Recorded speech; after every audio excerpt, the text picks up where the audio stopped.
Hey, it's great to be here in India. I always love coming here. The energy here is awesome. So thank you guys all for coming out here today for our first Town Hall Q&A in India. I'm so excited to be here.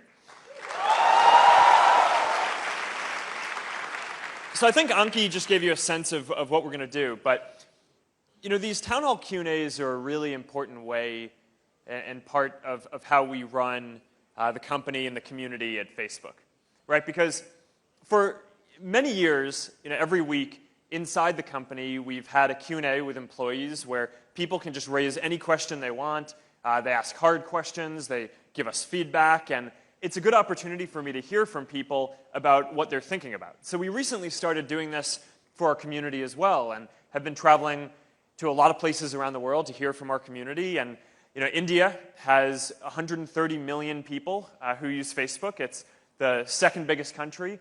So it's really important, I think, to have a chance to hear from all of you today and hear what you're thinking about. And you know, we'll probably get some ideas for how we can make Facebook a better service. So thank you guys. I really appreciate all of you guys coming out here today to have this dialogue. Now, before we get started, there's one topic that I want to touch on, and that's, you know, as we were flying in to Delhi, I received word that there was this terrible earthquake, right? And it's centered in Afghanistan, but you know, also affected people in Pakistan. And you know, our team who was on the ground here and a lot of my friends here sent me notes saying that we could feel the whole place shake for a minute. And you know, it's moments like these when it's so important for people to be able to come together and to know what's going on with the people that you love. Right? We often talk about our mission at Facebook as helping people connect, and you know, a lot of times people think about that as, you know, sharing photos or, you know, simple things that are going on throughout your day. But when there's a disaster, it's, you know, all you want to know is whether the people that you love are safe.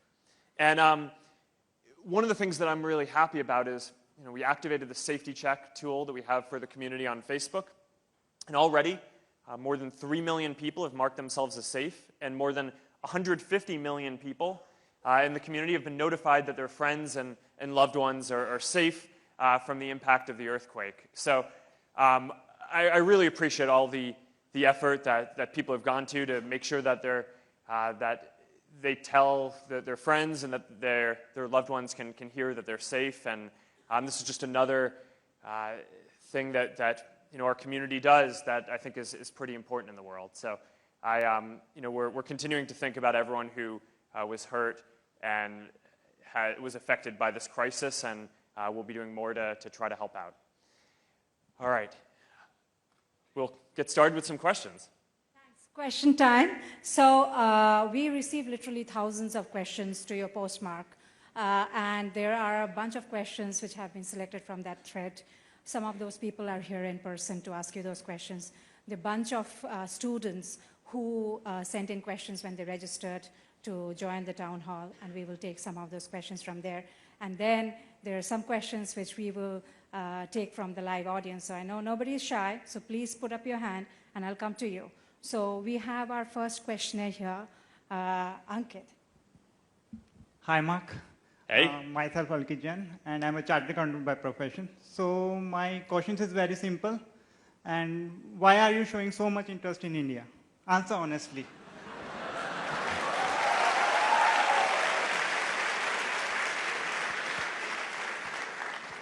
So our mission is to give everyone in the world the power to share what's important to them and to connect every person in the world. And India is the world's largest democracy.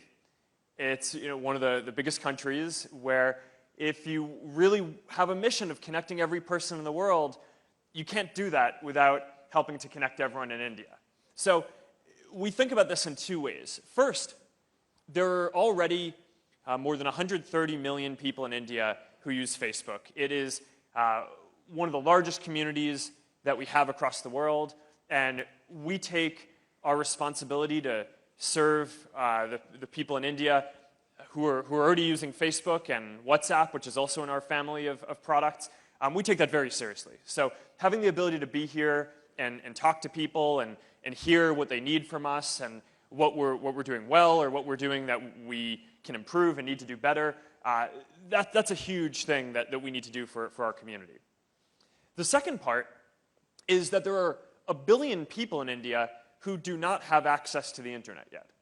And if what you care about is connecting everyone in the world, then you can't do that if there are so many people who don't even have access to basic connectivity.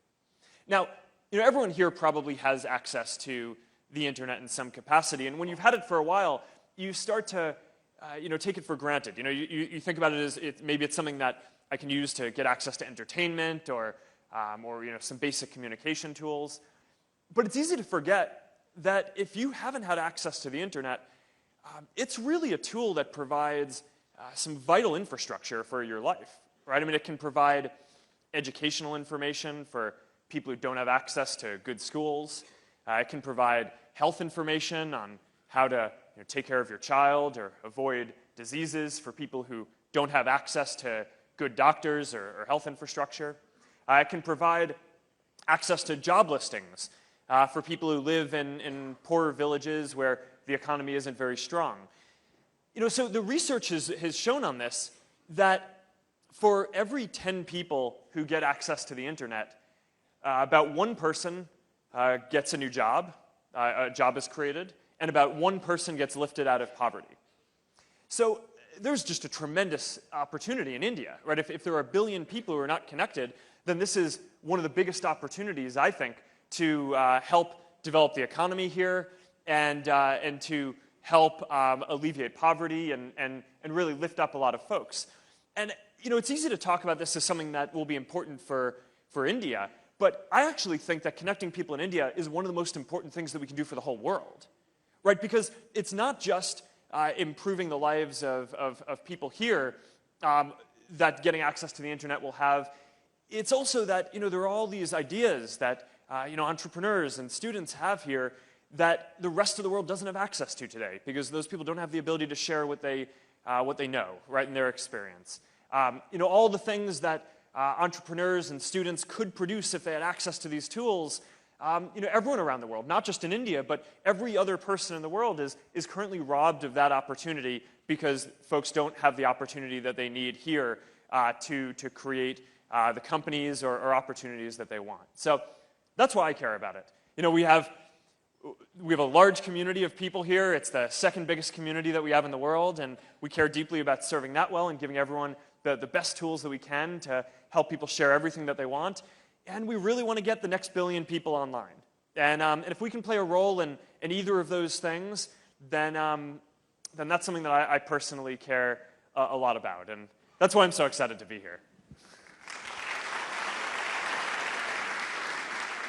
Our next question is from you, Ankita.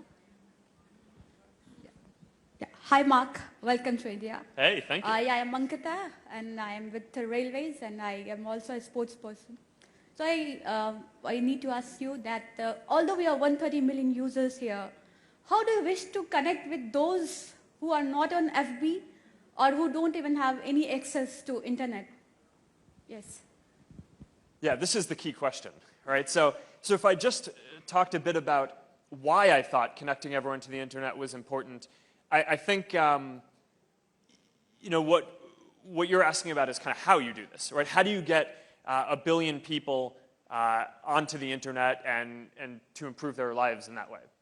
And the first thing that I'd say is just we can look at the efforts that we've had with Internet.org and our other programs around the world and here in India.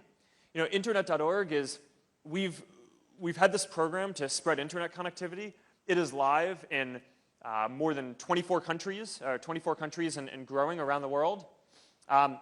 And here's a new stat that we haven't shared before, is there are 15 million people around the world who have access to the internet now because of the efforts that we're taking with Internet.org who wouldn't have had it otherwise.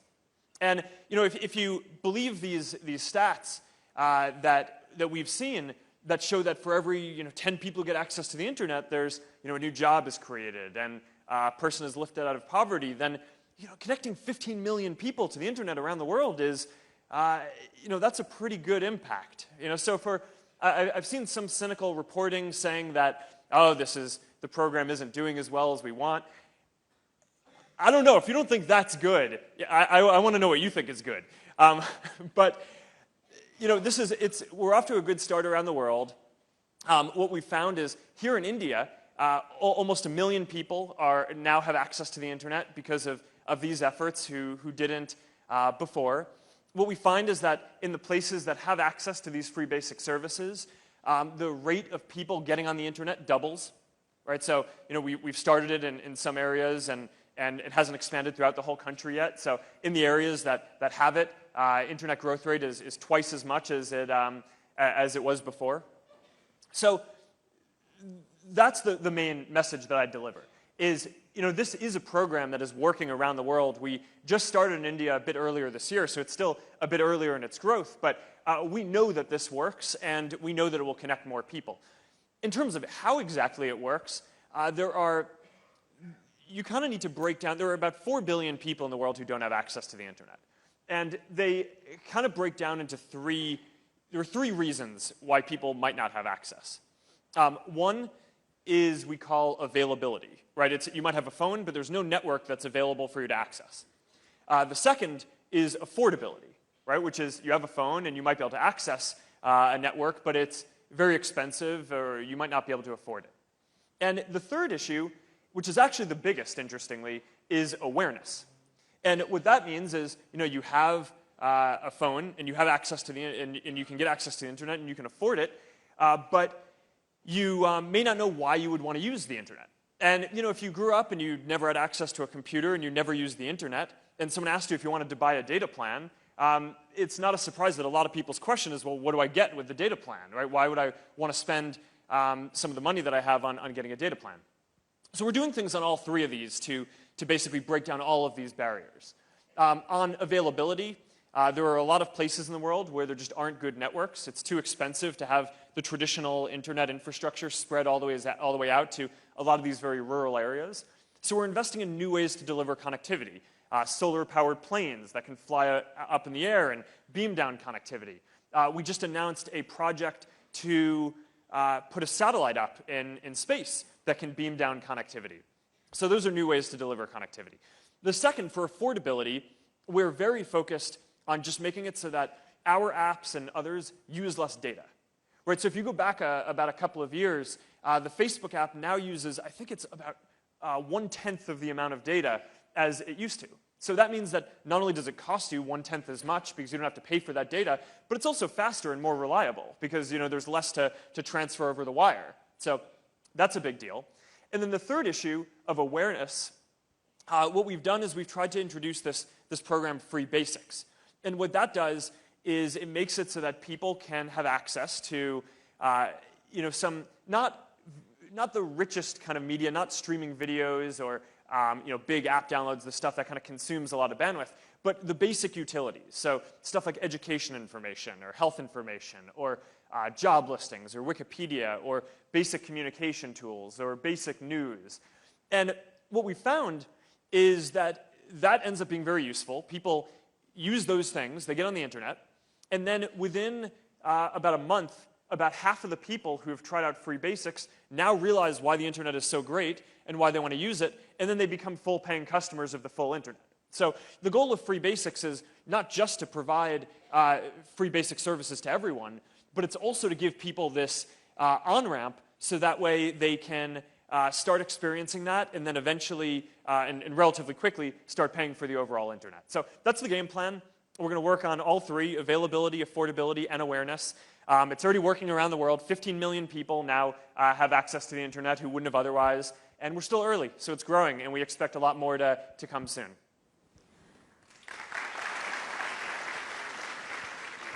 So this is a question which lots and lots of people want answers to. It's one of the top voted questions on the thread.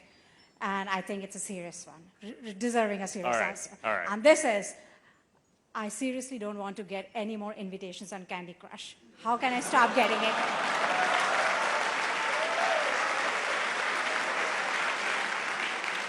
There you go. All right. See, so this is where these town hall Q&As are really useful. Because I actually saw this question, that it was the top voted question on my thread. So I sent a message to the person who runs the team in charge of our developer platform. And I said, you know, by the time that I do this town hall Q&A, I think it would be good if we had a solution to this problem. So we do. So she emailed me like later that night and was like, all right, look, there are some tools that are kind of outdated that allow people to send invitations to people who have never used a game and have gotten a lot of invitations in the past, but you know, don't play games on Facebook. And you know, we hadn't prioritized shutting that down because we just had other priorities. But if this is the top thing that people care about, then we'll prioritize that and we'll do it. So we're doing it.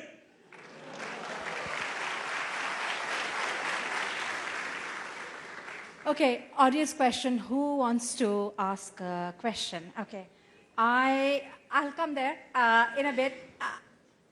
What's your name? My name is Shashwat. Yeah. Hi, Mark. I am Shashwat, and I lead the technology team at holidify.com. So my question was related to the technology that you guys are working on, the Oculus Rift. So I wanted to know that how guys you have decided to are you guys planning to incorporate that somehow to the social media?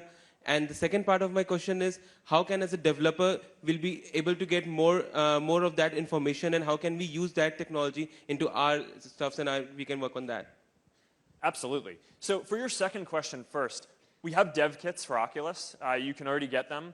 It's a few $100s, and we're shipping them all around the world. We've shipped more than, I think it's more than 100,000 or almost 200,000 dev kits. So you can get your hands on one. You can start building for Oculus. It's an awesome experience, and I encourage you to do that if you're interested. In terms of how this fits into the overall vision, you know, one of the big trends that we've seen on Facebook and on the internet overall is that as time goes on, people get these richer and richer mediums for sharing what's important to them. So if you go back, you know, 10 or 15 years, most of what we shared on the internet was text, right? And you know, over the last 5 or 10 years, now a lot of it is photos. Then it's visual, and you know, so photos, other kind of graphical content. Over the next period of time, we're really, I think, entering this golden age of internet video, where the primary way that we're going to both share our experience and consume other people's kind of experience and ideas online is going to be through video. So you've seen this progression from text to photos that were graphic but static to videos that are now kind of animated and richer. But you know, I don't think videos are the end of the line, right? Because as rich as a video is in terms of telling a story, it's you know, it's still just you know, small screen. It's still 2D, and you know, I think that people want an even richer medium, right? You want to be able to feel like you're there. And that's what virtual reality and augmented reality can do. They can make it so that you actually feel like you're right there in the scene. So, you know, my wife and I are expecting a daughter sometime soon. And, you know, one of the things that I look really forward to doing is, you know, traditionally people, you know, write to their, thank you, by the way. I'm very excited about that as well. You know, people will, you know, write to their parents, oh, you know, our baby had her first steps, or, you know, you take a photo, or more recently, you take a video. I mean, I want my family to be able to be there, right? I mean, so to take a video or capture that experience of her taking her first steps, and then to be able to share that experience and make it so that my parents, my friends who weren't maybe able to be there in person can feel like they're there and experiencing that and seeing her do that and take those steps. And that, I think, is going to be really magical. So in terms of how this fits into the overall vision of social media, you know, just as time goes on, the trend is towards richer and richer communication. And I think at some point in the future, it's going to take, you know, maybe 5 or 10 years to really develop before this is a very big thing that a lot of people are doing. I think that this is going to be something where you can capture these scenes and you can share them in your feed or on WhatsApp, just like you share a photo or text today, and you'll be able to pass around these things which are going to be very close to real life experiences that we have. And I think that's going to be pretty amazing. I'm really excited about that. So we have the first student question here. Rachit, what's your question? Hey Mark, thank you for coming to IIT Delhi. It's a great honor for us. And my name is Rachit. I'm a student here. So Facebook can be investing a lot in AI with the opening of Facebook AI Research Lab in Paris and other university collaborations. So what are some of the future products we can expect from Facebook in this regard? Yeah, so AI is a really exciting area of development. I think about it, we have this goal that in 5 to 10 years, we want to be able to build computer systems which can be better at the main human senses than people are, right? So can see better, right? Can kind of recognize people or things in the world, can kind of track as we travel through the world, can hear better, can translate language better, can understand language, right? All these things which are kind of basic human senses. Now, it's important to differentiate that. That does not mean that we're going to have computers that are smarter than people anytime soon.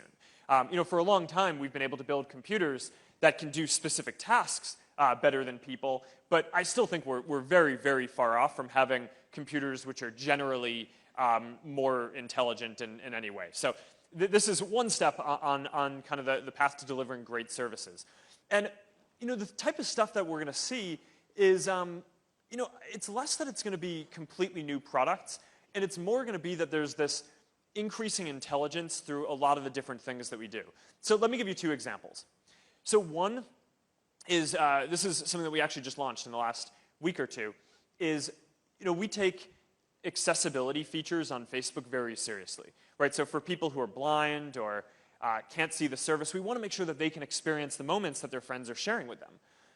So one of the things that we can do now is if you're blind and you can't see a photo, we can have our AI look at the photo and figure out what's in it and then read an explanation of what is in the photo to you. So here's the person who's in the photo, they're riding a bike, here's the scene, here's what's going on.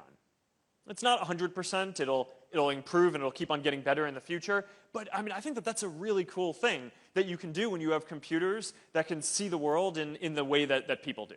And that's the type of thing that I'm really excited about. A second example. So I talked about Safety Check earlier, connected to the earthquake here. And right now, the best way for people to know that their friends and loved ones are safe are to either have yourself mark yourself as safe, or for you to mark your friend as safe, and then for us to distribute that out to the people who are going to care, right? So your friends and family. In the future, I think that it's going to be possible, with satellites and things like that, to be able to identify who is in an area and know immediately who is safe, who needs help. Today, a lot of what we do is, for people who are going in for relief efforts, they look at maps and they see where the areas that are affected are. But, is that the kind of thing that a computer could do better than a person in the future? Probably, right? And that'll save people's lives. And that's the type of stuff that I think making it so that computers can see better and can hear better are just going to unlock all this value for the world, and are going to save lives, are going to make a lot of content more accessible, and just improve a lot of the things that we do already to a large degree. So that's what I'm really excited about there. We have a question here from you, Mohit. Hi Mark, welcome to India. Thanks. My name is Mohit from Delhi. I'm working as software testing engineer. My question is how Facebook help those people who are living in India below poverty line, and role of Facebook in uneducated people. Wait, sorry, I didn't catch the last part. How can you help illiterate people who are sort of grappling with education, formal education challenges? Yeah. So this is a really interesting area. Facebook, our mission is giving people the power to share and making the world more open and connected.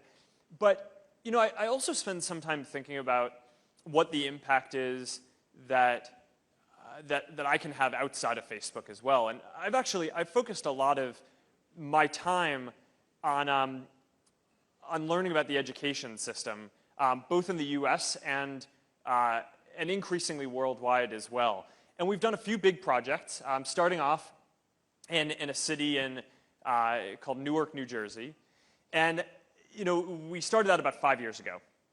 And one of the things that I'm proud of is that already in just the few years since we got started, the graduation rate in that city has increased, I think it's from 56% to now 69%. So there's still a lot of room for improvement, but I mean 13%, yeah, no, I mean I'm really excited about that too.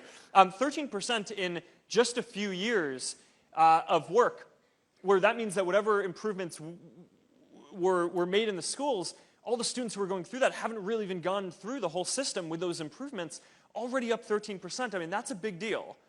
So that was kind of the first set of things that we did. And then after that, we took on other initiatives, including working in our home in the Bay Area in California to take what we learned from that experience in Newark and double down on the things that worked well, creating new school models, funding the parts that worked really well in the public schools there.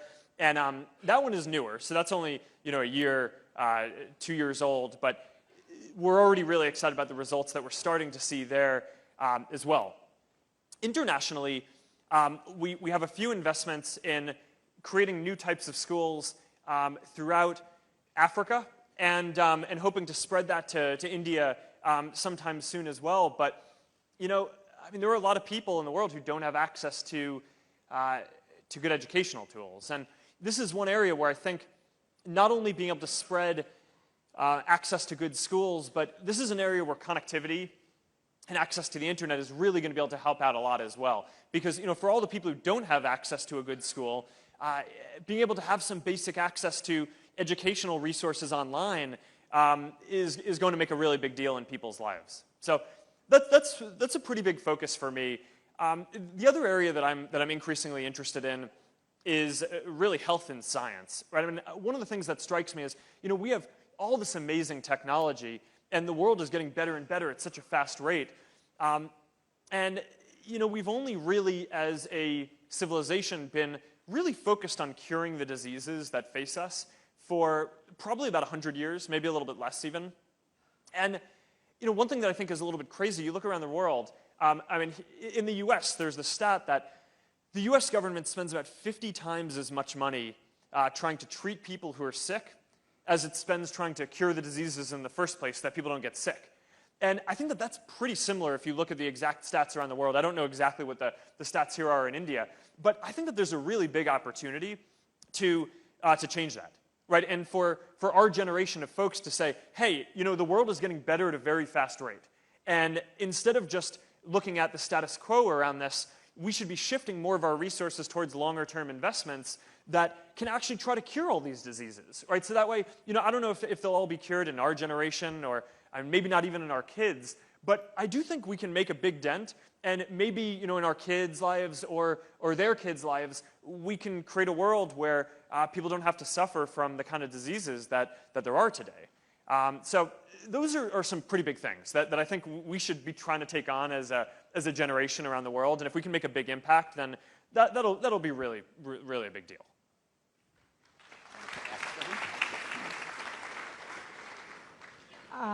We have a question here, and Where'd you go? yeah. All right. Yeah. Hi, Mark. This is funny. All right. It is. My question seems to be funny also. So my question for you is, if Mark is gifted some supernatural powers from some aliens, what powers would Mark wish for, and how would he use for the betterment of world?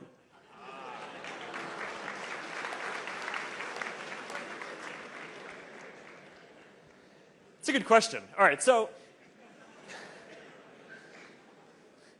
one of the great things about technology is you actually can build superpowers for people in the world. And that's some of the stuff that I think is really exciting. So when I think about what we're doing with Oculus, for example,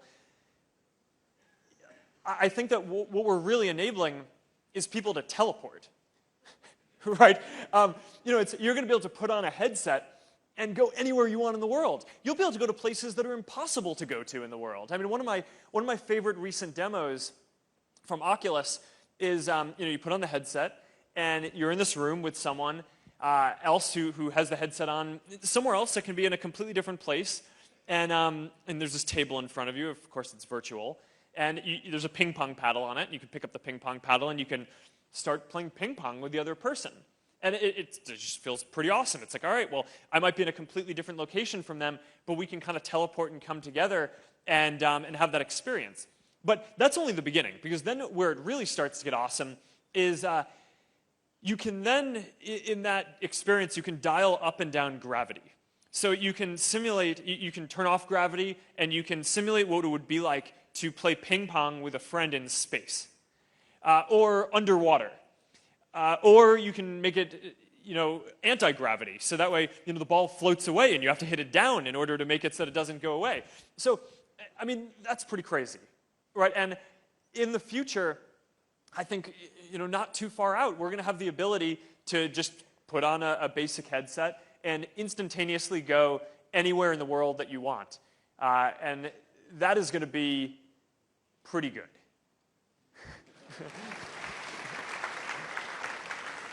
We have a question here from Miriam on internet.org and net neutrality. I'll let her ask. Good afternoon, Mark. I'm Miriam George, Assistant Professor from CMR Institute of Technology, Bangalore. And I'd say that internet.org is actually a great initiative which provides a lot of opportunities. However, there's been a lot of discussion and talks on net neutrality and internet.org. So my question is, does internet.org support net neutrality fully, let's say 100%, without any filtering? Yeah, absolutely.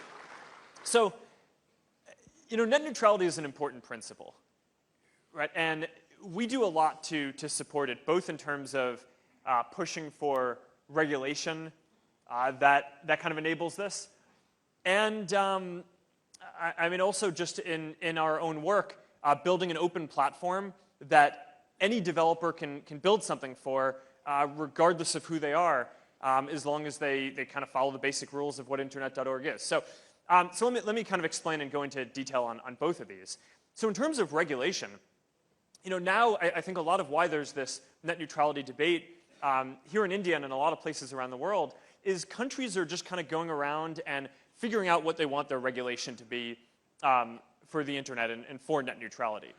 The US, I think it was either earlier this year or last year, put in place rules that had pretty strong net neutrality regulations that we gave our support for and suggested that there were kind of very clear rules on net neutrality that got put into place. And now kind of following that, a lot of other countries are also figuring out exactly what rules they want, and we're generally supportive of that across the world as well. In terms of open platform, there have been a lot of stories here in India that suggest that what we're trying to do with internet.org is, just have a small set of internet services that people can use and kind of somehow make it so that people can't have access to the rest. And that really couldn't be further from the truth. What we're trying to do is, we realize that, the internet is expensive to provide, right? I mean, the operators all collectively spend, billions, hundreds of billions of dollars on this infrastructure, and you can't just provide the whole internet for free. But what we have figured out is we can do this free basics program that make it so that any developer who meets the definition of a basic service, so not very high bandwidth, no rich videos or big file downloads, but any developer is doing something that's basically text, pretty low bandwidth, not directly cannibalizing a lot of the operator business. Anyone can kind of offer their services for free, and it will be zero rated through the free basics platform that we have. And that, I think, has been very powerful, and it provides this neutral platform where we're not being a filter on any of the content that goes into that. And I think that that's really important and really good. So, net neutrality overall, it's, this is an important topic, right? I mean, it's really important that we have regulations that prevent companies and people from doing things that are going to hurt people, right? And I think it's really clear if you look at what the regulations are trying to prohibit. where that hurts people and where it doesn't, right? So, so if you're a person, you're trying to, watch some videos on YouTube or Netflix, and an operator wants to charge you more to do that than something else, then, that's bad. I mean, that hurts people. It prevents your ability to access content. It's a violation of net neutrality, and that's the type of thing that we should have regulations that prohibit. If an operator is trying to advantage their own service, right, by making you pay more for something else, then that's the kind of thing you can see why that hurts people, and you want net neutrality regulations in place that are going to prevent that. But at the same time, it is possible to take this too far, right? And some of the people who are advocating for net neutrality regulations also advocate that you shouldn't be able to do any kind of zero rating or free services at all. But when I look at this, I see, if you have a student who is getting free access to the internet to be able to help do her homework, and she wouldn't have had access otherwise, who's getting hurt there? Right? I mean, that's good. Right? We want that. There should be more of that. If there's a fisherman in a village who now has some free access to the internet to help sell some of his fish and provide for his family, no one gets hurt by that. Right? And that's good. We need to get everyone on the internet. The good news here is that around the world, all the regulations that are put in place are basically honoring this principle, right? So good net neutrality provisions, kind of blocking things that operators might do that kind of hurt people, but also prioritizing things like zero rating that are necessary for making sure that we can connect everyone to the internet. So the US regulations that I mentioned earlier, very clear on this. Very strong net neutrality provisions, completely separate in terms of how they treat zero rating and not blocking zero rating at all, right? So, and that's a country where most people have access to the internet. It's not like India where 1 billion people don't have access to the internet, and even more innovation is necessary to expand on that. I think it's just this week, the EU just released rules on net neutrality and zero rating, where again, they put in place some net neutrality rules, very clear that zero rating and things that provide some free access to the internet are kind of clear to go, and are going to be regulated separately and are not prohibited by any of the net neutrality regulations. So that's my view on this. Internet.org and Facebook 100% support net neutrality. We lobby for it across the world. We build an open platform with no filtering. You guys should count on us to be supportive of that. But at the same time, I think we should all make sure that we also continue to push for access, because that is extremely important. And I'll leave you with one thought on this, which is that most of the folks who are pushing for net neutrality have access to the internet already, right? So I mean, I see these petitions going around net neutrality, and that's great, right? I mean, we need to mobilize on the internet to push for this stuff. But the people who are not yet on the internet can't sign an online petition pushing for increased access to the internet, right? So yeah, and I think that this is a really key point. I think we all have a moral responsibility to look out for people who do not have the internet and make sure that the rules that kind of benefit us and make sure that operators can't do anything that hurt us don't get twisted to hurt people who don't have a voice. So. Mark, you were at Taj yesterday. Somebody posted on your wall. Did people recognize you? Do you want to share some of your Taj experience with everybody and whether you're recognized or not? The Taj was great. I mean, it's one of the few places in the world that you see pictures, but then you go, and it's actually even more awesome there than any of the pictures look. There aren't a lot of places like that. And it's fitting because you travel around the world and there are all these monuments that are built for governments, celebrating military victories or religion. And the Taj is unique because it's a monument to love. And I think that that's special. And I mean, that's a meaningful thing. So I really enjoyed it. I'm glad that I got a chance to go. Too often I travel around and I go to different countries and I have so many different meetings and events, so I go to these places that have such rich culture, and I spend my whole time inside conference rooms. And let me tell you, no matter what city you go to in the world, conference rooms look pretty similar. But, so I just felt very lucky that I had the opportunity to take a few hours to head to Agra and see that. As for whether someone recognized me, there's one girl I feel bad for who's trying to take a photo of me and wiped out and fell off the sidewalk into a bush. And now, fortunately, she didn't get hurt. I kind of gave her a pat on the back, and I was like, you got to be more careful. It's a dangerous business trying to take a photo of me. But yeah, good times. Okay, on that note, we'll take an audience question. I'm going to go to a girl. Hi, I am Anant, and I am a fourth-year student at IIT Delhi itself. Firstly, we welcome you to IIT Delhi. We are really proud as well as lucky to have you here. My question is, what was your eureka moment when you actually founded Facebook? And you are really very young, but there would be many challenges as well. But what's the main driving force which keep you not away from the track? And this is my question, and the suggestion regarding the healthcare is because now we are all of us using the all of us are using the smartphones. So there are many apps which can detect blood pressure as well as many other things. So in Facebook itself, we can use some sensors and something like that, which could make us All right. It's a pretty good compound question. First of all, a couple of you have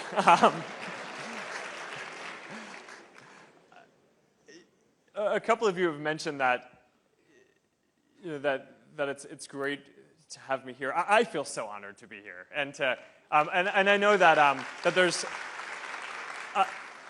even more folks who'd wanted to come here who didn't have the chance, and so next year we'll just need to do it in a stadium or something. I don't know. In terms of getting started with Facebook, here's the thing. It wasn't so long ago that I was a student and sitting in a seat in an auditorium like you guys are here today, listening to. I remember very specifically this time when Bill Gates came to talk at Harvard, and I was just like, wow, how do you do that? But the trick is that the media likes to sensationalize this as if you have some eureka moment or you are some singular person who can build something on your own, and that's just not how the world works. When I was in school, I built a lot of stuff that I just liked building. There was not a single moment when I had some revelation that Facebook was going to be awesome. That's not maybe how the media or movies or whatever would like to portray things. It's much less exciting.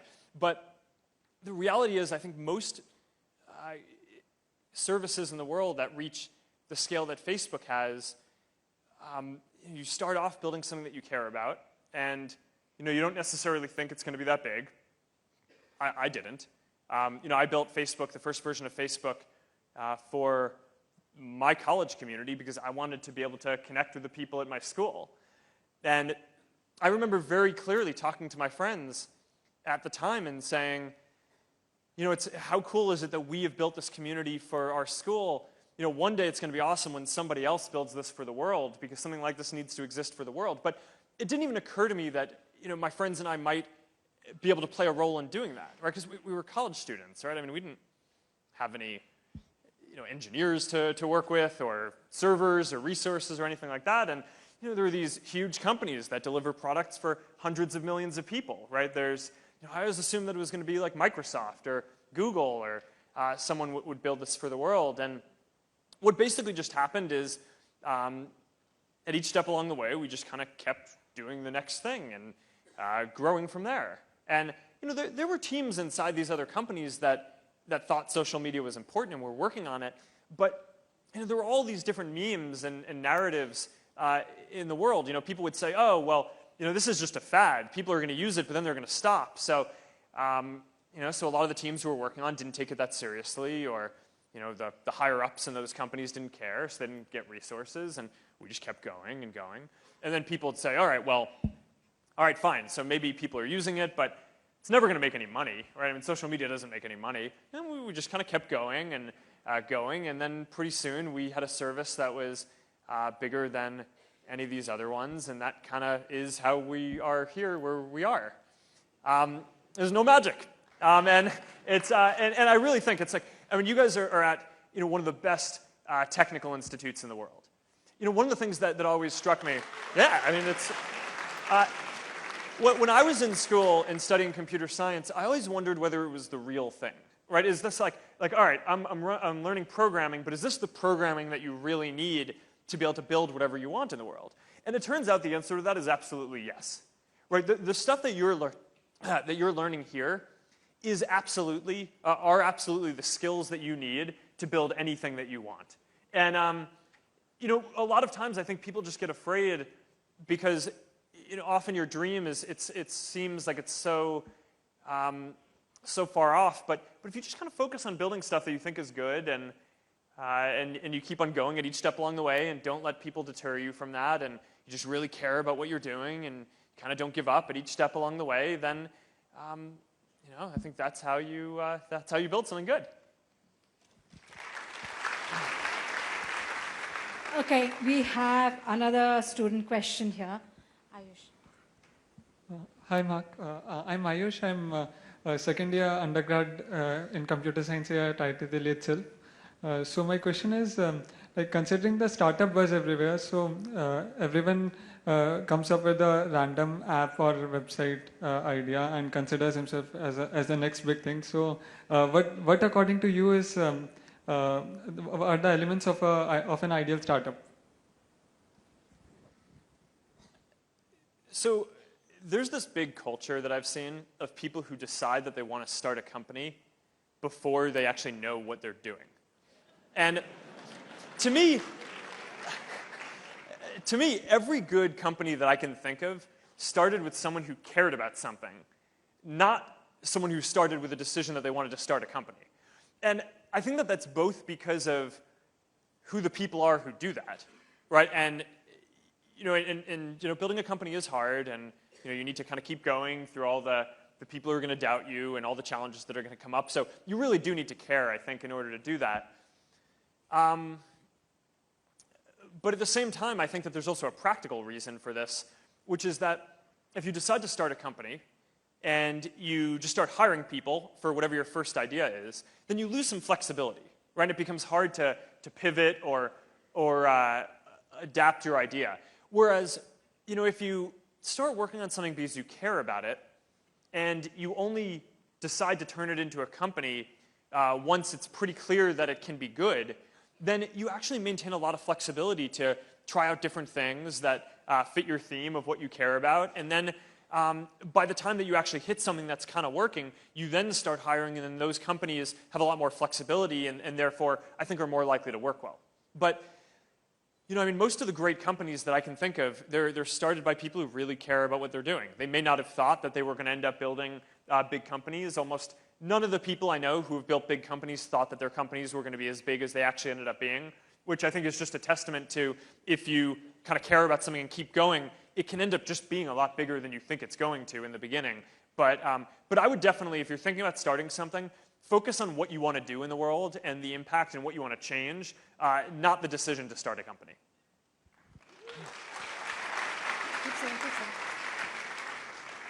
We have our next student question here. Namaste, Mark. So I'm Roshi Raina from IIT Delhi itself. And my question is that there comes a time in every student's life when he or she is completely demotivated. And at that time, soothing words from well-wishers and friends, they seem completely empty. So you must have faced such kind of situation in your life, maybe more than once. So if you would like to share an anecdote and suggest what should be done during those times. So is your question about kind of you're studying for a test and you're bored? Or is it, you're working on something like you're trying to start a company and you have hard issues? It's about knowing the social aspect of a person who is a role model for every, person, every student in IIT. Social life. I see. Okay. So, just that. All right. So, yes. Throughout building Facebook, I mean, there have been lots of challenges, and there are all these times where, in anything you do, where you're really going to be pushed and you feel like you want to give up or something like that. And this gets back to, I was talking a second ago about how I think the media, there's a little bit of this cultural bias towards thinking that one person does this, right? I mean, people say that I built Facebook or Steve Jobs built Apple or whatever, but that's really not true, right? I mean, we're people, we helped, but there were thousands and thousands of other people involved in building these things, and the reality is that as strong as any one individual is, no one person can deal with all the challenges that are going to get thrown at them in anything that you do. And one of the ways that I think we maintain resilience is by having co-founders and partners who complement our strengths and fortify our weaknesses and can kind of encourage us and give us a push to keep going when things are tough. And there's actually a lot of data on this that suggests that companies that get started with more co-founders are more likely to be successful. And it isn't quite clear exactly from that data why that's the case, although it is very clear in terms of the outcome for the startups that it is the case. But I would guess that the reason why that's the case is because of this resilience point, where people who start something by themselves, I just think like there's no way that any one person can overcome all of the different things that you need to do to build a startup or take on any kind of other project in the world. But if you have 2 or 3 or 4 partners, then I don't know. I mean, maybe over time, one of them doesn't like it and drops out, but you still have enough strength on the team to power through all the challenges that you have, and that's kind of how you go. And at Facebook today, one of the things that I always find a little bit funny is, again, that so much attention is placed on me as the person running the company, whereas I think people like Cheryl, who really is my partner running the whole business, or folks like Chris Cox, who run a huge amount of our product, or Mike Schrepfer, who's our chief technology officer and kind of make sure that a ton of what we're doing works, or Jay Parikh, who runs all of our global infrastructure and all the data centers around the world. We couldn't make Facebook work without those people, right? And there were really hard days where I'm not sure what to do next, and they keep me going. We have one more student question here. Hi, Mark. I'm Saransh Goel. I'm a computer science student at IIT. My question is, what was the decision that you took during the early days of Facebook which you regretted later? One decision? Let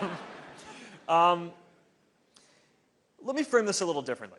So, no matter what you do, you're going to make a ton of mistakes, right? And I made every mistake I think you can probably make. I mean, mistakes in how to set up the company, mistakes in hiring, product mistakes, technical mistakes, anything you can kind of think about doing wrong.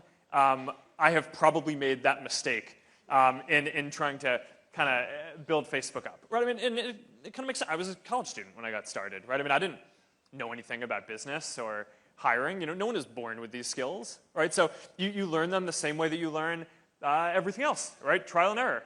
You do it. You don't be too afraid to make mistakes, and you do make mistakes, and you recover and you keep going. The thing that I think is really what you should focus on is not what is the mistake that you should avoid, but instead, if you do something good, you get the strength to power through a lot of mistakes, right? And the reason why Facebook exists today and is serving a community of more than 1.5 billion people is not because we didn't make mistakes. It's because we're helping people with something that's very important in their lives, right? Every person wants to stay connected with their friends and family. And if you're doing something that's very important and valuable to people, then they'll forgive you if you make some mistakes along the way. And that's important because we're all human, all right? And no one's perfect, and we've made a lot of mistakes, and we will continue because I still have a lot to learn right on this journey. There's a lot of new stuff that we're trying to do and trying to help improve in the world. So I think that's what you want to focus on, is not what are the mistakes that you don't want to make, but just do as much good as you can. Okay, we're completely out of time. We'll take one last audience question. Somebody right. here who's been gesturing and waving for a long time. So I'm just going to give her the mic. Hi, Mark. Welcome to India. I'm Thank Gargi, PhD student. And my question is, can we do something about the missing people? Like we are getting the earthquake notifications that person is safe or not. So can we have some notification for missing people? Yeah, this is a really good point. There's a program in the US and Canada, and I think that's it for now, but we're rolling out further. That's called Amber Alerts. And what it basically is a program where if children are missing in their area, we will put a story in newsfeed showing that child's face and giving you a way to report to the local police and other agencies if you've seen that person. And it's an incredibly successful program, right? And it's I think we've launched it less than a year ago. I think it was January of this year we started rolling this out in the US. And already at least one child has been found through the program on Facebook. Basically, someone saw the photo in newsfeed, saw the Amber Alert, and then realized that one of the kids who was around them was this kid who was missing and reported to the police, and the child was recovered and brought home safely. And we need to work with governments and folks in countries all over the world to bring this out to more places, but absolutely, I think, is the answer to your question. I think, when you have a community of 1.5 billion people, I think you have a responsibility to help people coordinate to do awesome things in the world. And, whether that's coordinating for relief efforts, like, for example, our community helped raise, I think it was $17 million for the earthquake relief effort in Nepal, or the community safety check effort that we have to make sure that everyone knows each other is safe, or the organ donation work that we do to make it so that people can mark that they want to be an organ donor, so that way more people can have access to the organ transplants that they need. This is all stuff that I think we want to do, and that's really important, and that I think our community wants to be a part of, and that we're looking forward to doing over the coming years. So thank you. Thank you guys so much.